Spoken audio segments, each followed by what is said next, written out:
지구에 존재하는 많은 나라들은 각 나라마다 문화가 존재합니다. 그리고 그 나라의 조상부터 현재를 살고 있는 사람들까지 자신이 살고 있는 나라의 문화를 지키기 위해 노력하는데요. 이유는 문화는 그 나라 사람들의 과거, 현재, 미래의 존엄성을 나타내기 때문입니다. 옛날 다른 나라를 침략할 때 먼저 문화재 약탈을 일삼은 이유도 그 나라 사람들의 존엄성부터 없애기 위함입니다. 그만큼 문화는 과거의 사람들과 지금의 사람들 그리고 미래의 사람들이 지켜야 하는 가장 중요한 가치 그 자체와 똑같습니다. 한국도 매우 오래전부터 중국으로부터 이것을 꾸준히 위협당하고 있는데요. 바로 작년에는 한국의 전통 의상인 한복과 음식인 김치 등이 원래는 중국의 소수민족의 문화의 일부라며 중국인 인플루언서가 김치를 담그는 영상을 제작하거나 나라에서 개최하는 큰 행사 특히 외국인도 참여하는 무대에서는 항상 한복을 입은 중국인들이 등장해 춤을 추는 등 외국인들에게 한복이 중국의 전통 의상이라는 이미지를 심으려고 노력합니다. 그리고 작년에는 드라마 오징어 게임이 세계적으로 센세이션을 일으킬 만큼 인기를 얻자 이 드라마에 나오는 것도 중국 문화의 일부다라고 주장하거나 아예 오징어 게임과 비슷한 프로그램까지 만들고 유통시키는 모습들을 보여줬습니다. 그러자 미국의 팟캐스트에서 이런 중국의 실태를 주제로 심도 있게 분석하기도 했는데요. 글로벌 커뮤니티에는 중국에 관한 글이 꾸준하게 올라오고 있습니다. 한 외국인은 분노하며 글을 작성했는데요. 어떤 내용인지 확인해 보겠습니다. 나는 단순히 오징어 게임을 통해 한국 문화를 접한 사람들에게 약간의 통증을 느끼고 있어. 한국에서 4년간 살고 있는 사람으로서 한국 문화가 드라마를 통해 극히 일부만 드러나 있고 사실과 다르게 과장되거나 와전되는 등의 글들을 하루에도 수십 개를 보게 돼 그만큼 한국 문화가 세계적인 관심을 받고 있는 것은 기분이 좋지만 한국이 어디 있는지도 모르는 사람들이 마치 한국에 와봤거나 한국에서 살고 있는 척 또는 한국인인 척 글을 올리고 댓글을 다는 것이 화가 나. 어제 본 글은 한국에서는 실제로 오징어 게임처럼 목숨을 걸고 상금을 타기 위한 게임이 진행되고 있다거나 전 재산을 걸고 진짜 총으로 러시안 룰렛을 한다는 등의 글도 봤어. 아니 이게 실제로 그럴 리가 없잖아. 너희들 이걸 보고 진짜라고 믿는 거야? 그 이유도 웃긴데 한국인은 평생 벌어도 중국인의 10년치 월급도 안 된다고 해. 아니 어이가 없잖아. 너희들은 중국 인구 전부가 다 한국인들 생활보다 잘 산다고. 나는 이런 식의 거짓 정보를 말하고 다니는 사람을 좋게 생각하지 않아. 이들은 오징어 게임이 세계적인 문화 폭풍을 일으키자 작은 것 하나에도 자기 나라와 관련된 것으로 엮기 위해 노력하고 있어. 일본의 경우 드라마 소재로 쓰인 모든 게임들이 일본에서부터 시작되었다고 말한다. 나는 한국 역사를 좋아하고 관심이 있어서 이 땅에서 생활하고 있지만 아직도 일본과 관련된 역사는 어려워. 한국에 있는 몇 개의 민속놀이 등은 1900년대 일제강점기 당시 일본으로부터 한국으로 전해졌다고 해. 하지만 단어에서 알 수 있듯이 일본이 강제로 한국을 점령한 것이며 한국은 이것에 동의한 적이 없어. 하지만 일본에서는 한국이 먼저 도움을 요청했다는 궤변을 늘어놓는다.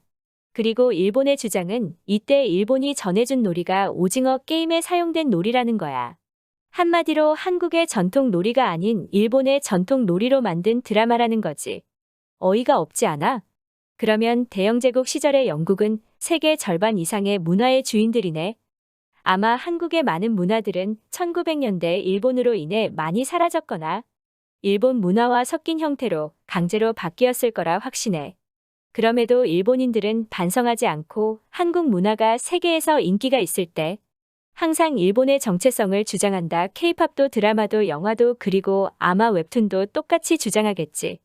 하지만 이런 일본보다 더한 나라가 바로 중국이야. 일본은 2000년대 한국의 인기 문화에 대해서만 일본 기원이라 말하는데 중국은 훨씬 더 과거로 가서 일본조차 한국 문화라고 인정하는 한복이나 김치 같은 것들을 중국 문화의 일부라고 주장한다. 한국, 중국, 일본의 관계는 외국인의 입장에서는 정말 재밌어. 한국 문화는 일본에서 전해졌다 말하지만 중국은 그 문화는 중국의 문화라고 말한다. 하지만 두 나라의 문화가 아닌 한국의 문화야. 한마디로 한국 문화로 두 나라가 쓸데없이 싸우는 거지 정말 한심해. 이것은 세 나라의 문제 중 극히 일부이며 한국이 두 나라 사이에서 어떤 입장인지 너희가 잘 알았으면 좋겠어. 유럽에서 사는 사람들이라면 한국이 폴란드, 일본이 독일, 중국이 러시아라고 생각하면 이해가 쉬울 거야. 이제 잘못된 정보는 그만 끝내자. 여기서 끝이 나는데요. 이 글도 매우 화제가 된 상태인데요. 그럼 해외 반응 알아보겠습니다. 내 일본인 친구는 밤에 새서 오징어 게임을 보고 나서 하는 말이 평범한 드라마에 일본 소재를 섞은 거네. 였다. 이봐, 밤을 샐 정도로 몰입한 거 아니야? 일본인에게 한국 콘텐츠에 재밌다는 말은 유전자로부터 금지되어 있다. 그것은 할 수 있는 가장 좋은 칭찬이야. 중국의 가장 큰 문제는 중국 문화는 최고라고 말하지만 다른 나라의 문화는 존중하지 않는다는 거야. 또한 아시아의 모든 문화는 중국으로부터 시작되었다는 말만 내뱉고 있지 스스로 고립되고 있다. 내가 가장 이해할 수 없는 것은 중국은 넷플릭스를 공식적으로 서비스하지 않는 나라인데 어떻게 오징어 게임을 보고 유행하는지 아는 것일까? 대체 중국인들에게 불가능한 건 무엇인가? 간단해. 앞으로 모든 넷플릭스 콘텐츠의 대만의 국기나 중국 사람들이 싫어하는 그것들을 영상에 넣으면 돼. 중국에서는 오징어 게임이 실제로 일어나지 않아. 드라마가 아닌 현실이라서 드라마가 재미없을 거야. 중국인으로서 한국 문화를 중국 문화라 주장하는 게 아니라 진짜로 중국 문화야. 그동안은 서로 좋은 관계를 위해 아무런 말을 하지 않았을 뿐이지. 하지만 한국은 중국이 강하게 말린 사들을 도입했으니까 중국과 적이 된 것에 대한 책임을 져야 되는 거야. 나는 이것이 거짓말이라고 확신해.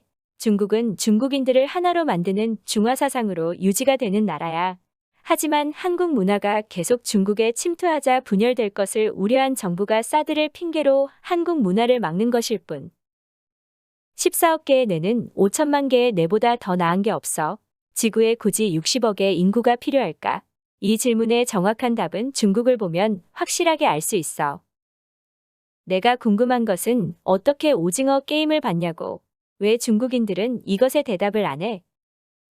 간단해. 넷플릭스가 중국의 것이거든. 코로나 빼고 모든 것이 그들의 것이다. 14억 남자는 반인 7억 명에서 축구 실력으로 한국의 손흥민 한 명을 이기지 못한다. 그리고 이유로는 중국인이 유럽 리그에 진출하지 않았을 뿐이라고 말한다. 영원히 그 안에서 갇혀 사라져. 대만은 한국 문화나 넷플릭스를 이용할 수 있어. 그러니 중국인들은 모두 대만인이 되길 바란다. 중국에서 대만을 신경 쓰는 이유도 이것이 아닐까. 오징어 게임이 일본 영화를 따라했다고 말하지만 오징어 게임만큼 성공한 일본 영화는 없다. 이것은 무엇을 의미하는가? 분명 아시아 문화는 일본이 최고였으며 일본밖에 없었는데 언제 한국 문화의 위상이 이렇게까지 높아진 건지 신기해. 중국은 오래된 멋진 문화를 이용하는 방법을 모르고 일본은 더 이상 발전이 없어. 그리고 한국은 두 나라의 단점을 보완했지.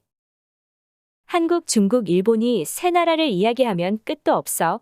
하지만 어떠한 경우든 항상 한국이 피해자라는 거야. 이것은 변함없어. 그럼에도 일본 애니를 좋아하는 사람들과 이해할 수 없는 중국을 좋아하는 몇 사람들 제발 정신 차려. 한국은 두 나라에 피해를 준 적이 없어. 항상 반대의 경우만 있었지. 일본과 중국은 오랫동안 한국을 국제적으로 고립시키려고 노력하지만 한국은 스스로 그것을 이겨냈다. 또한 반대로 두 나라를 고립시키고 있어. 중국인과 일본인은 한국인에게 부탁해봐. 혹시 알아? 오징어 게임 시즌 2에 복면 쓰고 출연시켜 줄지 내가. 오늘 소식은 여기까지입니다. 구독과 좋아요는 더 나은 영상을 위한 큰 힘이 됩니다. 시청해주셔서 감사합니다.